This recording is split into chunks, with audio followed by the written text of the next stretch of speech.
नमस्कार, साइंसली में आपका स्वागत है। क्या आपने कभी सोचा है कि मानव शरीर कितना अद्भुत है? हम पहाड़ों पर जी सकते हैं, रेगिस्तान में सरवाइव कर सकते हैं, समंदर के अंदर भी जा सकते हैं। लेकिन जैसे ही इंसान अंतरिक्ष में जाता है, हमारे शरीर का एक पूरा सिस्टम लगभग फेल हो जाता है। और यह सिस्टम है संतुलन तंत्र, जिसे विज्ञान की भाषा में वेस्टिब्युलर सिस्टम कहा जाता है। आज हम जानेंगे कि अंतरिक्ष में एस्ट्रोनॉट्स को चक्कर, उल्टी और भ्रम क्यों होता है। संतुलन तंत्र क्या होता है? मानव शरीर का संतुलन तंत्र हमारे कान के अंदरूनी हिस्से में होता है। इसके 3 मुख्य भाग होते हैं। पहला, अर्धवृत्ताकार नलिकाएं जो घूमने की गति पहचानती हैं।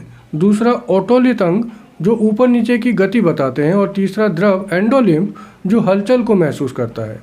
यही सिस्टम हमारे दिमाग को बताता है हम सीधे खड़े हैं या झुके हुए, हम घूम रहे हैं या स्थिर हैं, हम ऊपर जा रहे हैं या नीचे। पृथ्वी पर यह सिस्टम गुरुत्वाकर्षण के साथ परफेक्टली काम करता है। अंतरिक्ष में समस्या कहाँ होती है? अंतरिक्ष में लगभग शून्य गुरुत्वाकर्षण होता है, जिसे माइक्रोग्रेविटी कहा जाता है। यहीं से समस्या शुरू होती है। संतुलन तंत्र पूरी तरह गुरुत्वाकर्षण पर निर्भर होता है। जैसे ही गुरुत्वाकर्षण गायब होता है, कान के अंदर का द्रव भ्रमित हो जाता है, दिमाग को गलत संकेत मिलने लगते हैं, आँख कुछ और देखती है, शरीर कुछ और महसूस करता है। इस टकराव को कहा जाता है स्पेस मोशन सिकनेस। एस्ट्रोनॉट्स को क्या क्या दिक्कत होती है?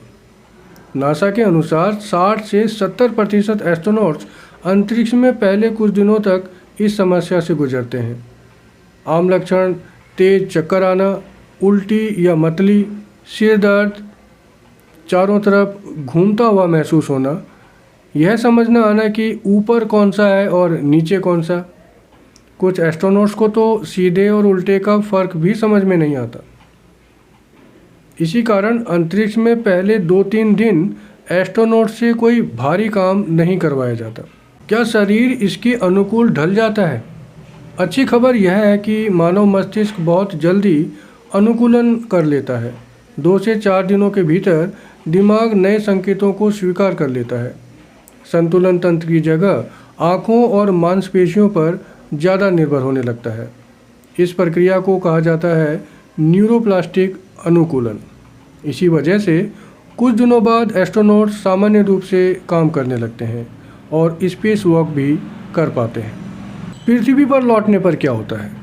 जब एस्ट्रोनॉट्स वापस पृथ्वी पर आते हैं, गुरुत्वाकर्षण अचानक लौट आता है। संतुलन तंत्र फिर से भ्रमित हो जाता है।